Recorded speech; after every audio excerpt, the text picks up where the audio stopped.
નમસ્કાર મિત્રો. લોકસભાની ચૂંટણી આવે ને એટલે ઘણા બધા મુદ્દાઓ પર ચર્ચા થતી હોય છે. આપણે મેન મુદ્દા ભૂલી જઈએ છીએ. મેન મુદ્દા લાવવા માટે તેની ઘણી બધી ફાઇલો ખોલવી પડે. 20-30 વર્ષથી ઘણા બધા તો મોવા શહેરના ઘણા બધા મુદ્દાઓ છે આપણા શહેરની અંદર, અલગ અલગ જગ્યા, અલગ અલગ સ્થળો પર પુષ્કળ ઘણા બધા મુદ્દાઓ છે. હજી એવા એક મુદ્દા પર વાત કરવી જેણે મહુવા માટેનું બલિદાન આપ્યું. યાદ રાખજો, આજ મહુવા આપણું જે સુંદર બતાય છે, યાદ રાખજો, મહુવા સુંદર બતાય છે, લીલુંછમ મહુવા બતાય છે. આજે ઘણો બધો આપણે લાભ લઈએ છીએ. અત્યારે જો આજુબાજુનું લીલુંછમ જે ખેતર જોઈએ છીએ, 12 માસ પાક જોઈએ છીએ આપણે, ડાર કરી તો પાણી તાત્કાલિક આવી જાય છે. શું કામ આવે છે? એની પાછળનું કારણ શું હશે? એવા લોકોએ જે બલિદાન આપ્યું, યાદ રાખજો, મહુવા શહેરના હિત માટે થઈને, કે મહુવાનું સારું થાય એની માટે લોકો ભેગા થયા અને હિત માટેનું જે કાર્ય કર્યું એને જ આપણે ભૂલી ગયા છીએ. એટલે આપણને સવલત સારી મળી જાય, આપણા જમીનના ભાવ સારા આવી જાય, આપણે બધો પાક થવા મળે, આપણા પાણીના તળાવ ઊંચા આવી જાય, એટલે આપણે લોકોને ભૂલી જઈએ છીએ.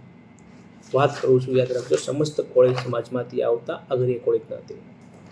વર્ષોથી લોકોની માંગ છે, વર્ષોથી. જે માલાડ બંદરો જે બન્યું, યાદ રાખજો, જે બંદર આપણે જોઈએ છીએ, એ જગ્યા બે બાજુ જે પાણી જે ભરાણા છે, એ જગ્યા કોની હતી? એ જગ્યા આગ્રીય કોળી જ્ઞાતિની હતી. એ લોકોની નિર્ભર હતા, મીઠાનું ઉત્પાદન કરતા. ખૂબ મોટું કેન્દ્ર હતું મીઠાનું. ત્યાં રોજગારી ચાલતી, 500 કરોડની રોજગારી ચાલતી.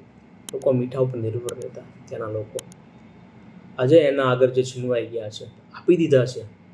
છીનવાઈ ગયા નથી, આપી દીધા છે. શું કામ આપ્યા? મહુવાના હિત માટે આપ્યા, કે મહુવાના તળ પાણીના ઊંચા આવે, ત્યારે પછી લીલુંછમ રહે મહુવા, આજુબાજુના ખેતર લીલાછમ થાય, એની હિસાબે આપ્યા. કોની માટે આપ્યા? આપણી માટે આપ્યા, સૌની માટે આપ્યા. છતાં પણ આપણે એ લોકોને યાદ નથી કરતા. શું કામ? બસ આપણે આપણી સવલત મળી જાય છે, બસ આપણે ભૂલી જઈએ છીએ. સમસ્ત આગ્રહ કોળી જ્ઞાતિના લોકો ઘણા વર્ષોથી લોકો આંદોલન ચાલુ હતું. ઘણા બધા આંદોલન કર્યા. ન્યૂઝપેપરની અંદર પણ હાઇલાઇટ બધી, ન્યૂઝપેપરની અંદર, ટીવી મીડિયામાં ઘણી ઠેકાણે આવેલું હતું. આગ્રહ કોળીની જમીન વેગી છે, એના બદલામાં એને જમીન જોવે છે, અથવા એને રોજગાર જોવે છે. ઘણા બધા ટાઇટલ બધા આવેલા છે. મહુવા બંદર રોડ પાસે 4 કિલોમીટરના અંતરના રાજાશાહી વખતે સફેદ મીઠું પકાવવા માટે કોળી સમાજના અગરિયાઓએ જમીન જે ફાળવી લેતી, જે બંધારામાં આપી દીધી. લોકો કેટલા બધા આવેદનપત્રો આપ્યા કલેક્ટરને, જિલ્લા કલેક્ટરને, કેટલું બધું ઉપર સુધી ગાંધીનગર ઘણી બધી જગ્યાએ ગયેલા. એમને અધિકાર મળે, રોજગાર મળે એની માટે થઈને, એની જમીન કદાચ મળે એની માટે થઈને, અથવા એનો રોજગાર મળે સામે કોઈ જમીન સામે જમીન મળે મીઠાની સારી, તો એ લોકોનો રોજગાર ચાલી રહે. પણ શું થયું? આજ કેટલા વર્ષો થઈ ગયા. ભારતીય જનતા પાર્ટી વર્ષોથી રાજ કરી ગુજરાતની અંદર. દર વિધાનસભા આવે ત્યારે મુદ્દો આવે, લોકસભા આવે ત્યારે પાછો મુદ્દો આવે, પાછો ઠપ થઈ જાય છે. અચ્છા, આપણા ગામનો મુદ્દો છે એટલે કહું, યાદ રાખજો. આ મુદ્દો એટલે હું કહી દઉં છું, એ સમાજ સાથે હું બિલોંગ કરું, યાદ રાખજો. એ સમાજના એ તળમાંથી હું આવું છું, યાદ રાખજો, આગ્રહ કોળી જ્ઞાતિમાંથી. એટલે હું કહી શકું છું. જ્યારે જમીન સોંપાતી હતી, યાદ રાખજો મિત્રો, આમાં લખેલા ઘણા બધા કાગળિયા છે, ફાઇલ ખૂબ મોટી જબર છે, યાદ રાખજો. વાંચો તો ઓછી પડે. એટલા બધા એના કેટલા વર્ષોથી લોકો આંદોલન કરતા હતા. 8-10 વર્ષ આંદોલન કર્યું. દરેક લોકોએ, રાજકીય લોકોએ ઉપયોગ કરવાનો. કોઈ રાજકારણમાં બાકી નહીં હોય.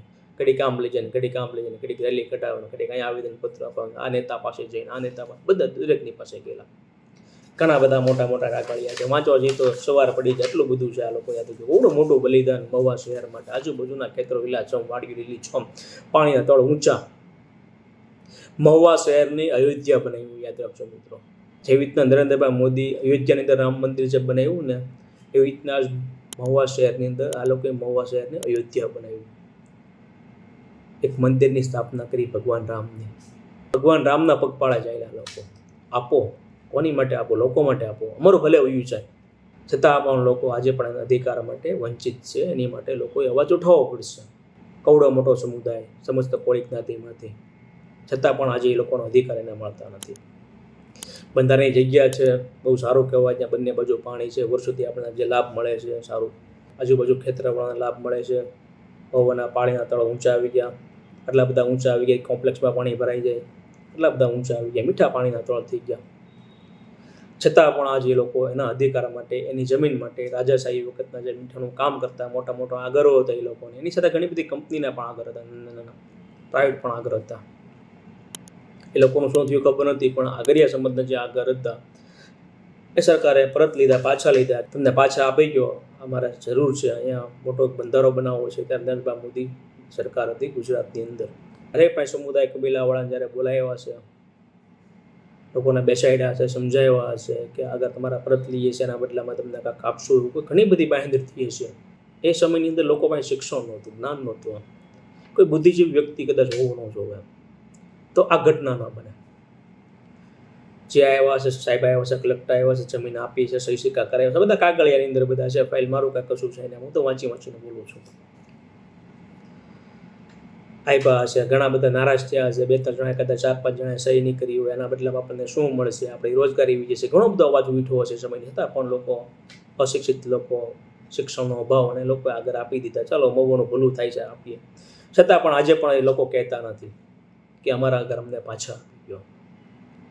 મૌના વિકાસ માટે તેને અમે તત્પર જ છીએ, અમે બલિદાન આપવા તૈયાર જ છીએ, પણ એના બદલામાં અમને કાંઈક રોજી-રોટી આપો. 500 પરિવારનો સવાલ યાદ હતો. ખૂબ મોટું તળ, સમસ્ત કોળી સમાજમાંથી આવેલું આગળિયા, બહુ મોટું બલિદાન રાખ્યું. મહુવાની અંદર આવું બલિદાન કોઈ ન આપી શકે. આ ભગવાન રામ જ આપી શકે. એણે આપી દીધું છે. સરકારનું છે, રાજાનું છે, આપેલું છે, પરત આપી દઈએ અમે. એના બદલામાં અમને કદાચ મળે તો ઠીક છે, નકર ચાલશે. અવડું મોટું સબરી જેવું મને એમનું. છતાં પણ આપણે એ લોકો માટે કશું કરી શકતા નથી. શું કામ? કે આપણને મળી ગયું છે એટલે આપણે બીજા માટે માંગી શકતા નથી, અધિકાર માટે દોડી શકતા નથી. કેટલા બધા ન્યૂઝપેપરમાં, પ્રિન્ટ મીડિયામાં ઘણી વાર વારંવાર આવે છે, છતાં પણ ચૂંટણી આવે ત્યારે મુદ્દા ઉઠે છે. કદાચ લોકસભાનો ઉમેદવાર કોઈ જીતીને જાય અને સંસદની અંદર આ મુદ્દો ઉઠાવે. મોટો જે બંધારો બન્યો છે મહુવા તાલુકાનો, મોટામાં મોટું જે બલિદાન જે લોકોએ આપ્યું છે, એની માટે અવાજ ગુંજવો જોઈએ સંસદની અંદર. વિધાનસભામાં તો કંઈ ગુંજવું નથી કંઈ, એટલે કદાચ સંસદમાં કદાચ ગુંજે તો લોકોને ખબર નહોતી એ સમયની અંદર. આમાં લખેલું છે, મીઠાના આગળવાળે જમીનના માલણ બંધારણ યોજના ડૂબમાં જતી હોવાથી આગરિયાઓના કબજામાં રહેલી જમીનનો કબજો છોડી દેવો કોઈ પણ પ્રકારના વાંધા તરકરા વગર રાજી ખુશીથી આપેલી છે. એ લોકો યાદ રાખજો, રાજી ખુશીથી આપેલી છે. એમાં લખેલું છે, બધી એમાં ઘણા બધા લખેલા છે. મીઠાના આગળવાળે જમીન પરત લેવાનું થાય તેના બદલે બીજી અન્ય કોઈ જમીન રોજગાર મળી રહે તેવા આશયથી આપવામાં આવે તેવી રજૂઆત છે. એટલે એ સમયે લખાણ પણ કરેલું હતું કે આ જમીન અમે લઈએ છીએ, એના બદલામાં તમને બીજું કાંઈક રોજગાર આપીએ, અથવા કોઈ જમીન ખારા છોડે તમને જમીન મીઠાના પકવાને આપીએ, આમાં લખેલું છે. હાલના આગરિયા કોળીઓ દ્વારા તેઓના કબજામાં રહેલી જમીન રાજાશાહીના વખતથી તેઓ વડવાઓ કબજામાં આવેલ છે, અને તેઓ વારસદારને હેસિયત કબજો ધરાવી મીઠાનું ઉત્પાદન મેળવતા હતા. પરંતુ માલણ બંધારણમાં યોજના બનાવવાની સમગ્ર જમીનના મીઠાનું ઉત્પાદન મેળવી પ્રવૃત્તિ થતી, અને હાલમાં એ જમીન માલણ બંધારણમાં આપી દેવાની છે, બંધારણમાં આપી દેવાની છે. કવડું મોટું બલિદાન આપ્યું, ઘણું બધું આમાં લખેલું છે. એના બદલામાં ઘણા બધા આવેદનપત્રો આપ્યા, ઘણી જગ્યાએ લોકો ગયા નેતાઓની પાસે. જેમ તમને કહ્યું પહેલાં, મારો મુદ્દો એક જ છે, યાદ રાખજો મિત્રો, હું જે સમાજમાંથી આવું છું એનું મારે ઋણ ચૂકવવું પડે. હું જે શહેરમાં રહું છું, જે કબીલામાં રહું છું, જે જ્ઞાતિ જાતિ શહેરીમાં રહું છું, કોઈ પણ જગ્યાએ રહું છું, એનું મારે એક ઋણ ચૂકવવું પડે. આપણે એક ઋણ ચૂકવવાનો એક સમય આવી ગયો દર્શક મિત્રો. આપણે જે શહેરમાં રહીએ છીએ તો એ લોકો માટે આપણા અધિકાર માંગવા આપણી જરૂરિયાત છે. આપણી પાસે ઘણા બધા મુદ્દાઓ છે ખોટી ચર્ચા કરવા માટે. યાદ રાખજો મિત્રો, વોટ્સઅપની આમ તે મેસેજ ઇરાજ કરીએ છીએ આપણે, ફેક મેસેજ આમથી આમ બધા ન લાવવાના બધા મુદ્દા લાવીએ છીએ આપણે, જ્ઞાતિ જાતિના ધર્મ નામને. ખરેખર આ એક મુદ્દો હોવો જોઈએ આપણા શહેર માટે. આવા ઘણા બધા મુદ્દાઓ છે. આ મોટો મુદ્દો એટલે છે કે મહુવાના હિત માટે થઈને આ લોકોએ જે પરિવારે જે 63, 64, 65 પરિવાર, 500 જે ખોડા ચાલતા હતા, એ લોકો રોજગાર ચાલતો હતો, બલિદાન આપી દીધું. એટલે આપણે એની માટે અધિકાર માટે આ લડવું જોઈએ. કોણ આગળ આવે? ઘણા લોકો આગળ આવેલા છે, એમાં ઘણા બધા નામ લખેલા છે ઘણા લોકોના. રમેશભાઈ કરીને છે એની અંદર, ઘણું દોડ્યા, પણ શું કરે? રાજકારણ ધંધો કેટલું બધું, કડી કામ જાય, તૂટી જાય. આ લોકો સીધો રસ્તો ન મળે આ લોકોને, ક્યાં જવું ક્યાં ન જવું. દરેક નેતાઓ આવે, આશ્વાસન આપે ને પછી બધા મત લઈ જાય, પૂરું. પછી કોઈ જોતું જ નથી. પ્લીઝ મારી રિક્વેસ્ટ છે મહુવા શહેરને, આપણું જે મહુવા શહેર છે ને, અયોધ્યા જેવું યાદ રાખજો મિત્રો. સમસ્ત કોળી સમાજના આગરિયા તળની હેઠે જે લોકો રોજગાર જે એની પાસે હતો એને આપી દીધો, જે જમીન આપી દીધી, એની બદોલત છે. એ જમીન એને આપી, એ જમીન આગરિયા કોળીએ આપી. ત્યાં મોટો બંધારો બંધાણો, ત્યાં પાણી બંધાણો, આપણે ત્યાં હરવા ફરવા જઈએ છીએ. એ જમીન આગરિયા કોળી જ્ઞાતિની છે, અને આપણે એના અધિકાર માટે લડતા નથી. આપણે એનો ઋણ ચૂકવાનો સમય આવી ગયા દર્શક મિત્રો, કે આપણે મતદાન કરવા જઈએ બધા મુદ્દા ભૂલી જઈએ છીએ. આપણા ઘરે પાણી આવી જાય છે એટલે મુદ્દા ભૂલી જાય છે, આપણે રોડ બને મુદ્દા ભૂલી જઈએ છીએ. જે લોકોને અસુવિધા હોય એ લોકોને સુવિધા મળતી નથી, એ લોકો માટે સુવિધા માટે આપણે મતદાન કરીએ. આગ્રહ કોળી જ્ઞાતિ માટે આપણે મતદાન કરીએ કે આ લોકોને એનો અધિકાર મળી જાય. એને રોજગાર આપી દો, જમીન ના આપો તો કશું કાંઈ વાંધો નહીં, મોટું બલિદાન આપો, એની સામે રોજગાર આપો, અથવા એની સામે મીઠાની કોઈ પણ જમીન આપી દો. અવડું મોટું બલિદાન આગ્રહ કોળી સમાજનું આપણે માંગવું જ પડે. યાદ રાખજો મિત્રો, આપણો અધિકાર છે. લોકસભાની અંદર આનો અવાજ ગુંજવો જોઈએ. વિધાનસભામાં તો કદાચ ફેલ થઈ ગયો, કોઈ છે નહીં એવું તો વિધાનસભામાં આવડો મોટો અવાજ ગુંજાવી શકે. પ્લીઝ મારી રિક્વેસ્ટ છે, સમસ્ત કોળી જ્ઞાતિમાંથી જે આવેલા છે આગરિયા તળ, જેણે ભગવાને અયોધ્યા શહેર બનાવ્યું આખું, એ લોકોનો અધિકાર જે છીનવાઈ ગયા છે આપણે એની માટે આપવું જોઈએ. સબરીની જેમ મૌન રહ્યા, મીઠા બોર આપણને ખવડાવ્યા છે એ લોકોએ આપણને, તો આપણને ઉપકાર ન ભૂલવો જોઈએ. ભગવાન રાજા રામ પણ હતા ને, એ પણ સબરીનો ઉપકાર ભૂલ્યા નહોતા. એટલે આપણા અધિકાર માટે તો આપણે માંગીએ છીએ, પણ બીજાની માટે આપણે માંગવું મોટા મોટું કર્તવ્ય, મોટા મોટું ધર્મ છે. આભાર. દરેક મોવા હશે મારી એક વિનંતી છે,